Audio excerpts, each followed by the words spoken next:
महाराष्ट्र क्रांती news, आवाज सर्वसामान्यांचा। Ralegaon premier league cricket स्पर्धेचं उद्घाटन सोहळा राज्याचे माजी क्रीडा मंत्री प्राध्यापक वसंत पुरके यांच्या हस्ते पार पडला।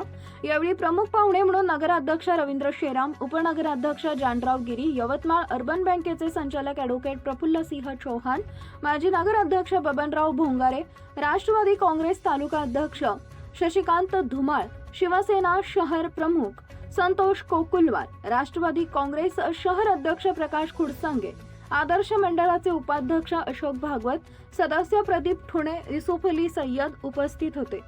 सामाजिक एकतेचे दर्शन खेळाच्या मैदानावरच पाहावयास मिळत असल्याचं मत आपल्या मनोगतातून व्यक्त केलं। आजच्या स्पर्धेच्या पहिल्या दिवसाचं वैशिष्ट्य Adarsh champion versus Markandey public school, लहान मुलांचा दर्शनीय सामना रोमांचक स्थितीत पोहोचून सामना बरोबरीत सुटला। या सामन्याचा सामनावीर ठरला। उत्कृष्ट आयोजनाबद्दल आदर्श मंडळच्या सर्व सदस्यांचं सर्वत्र कौतुक होत आहे। महाराष्ट्र क्रांती न्यूजसाठी यवतमाळ जिल्हा प्रतिनिधी रजत चांदेकर।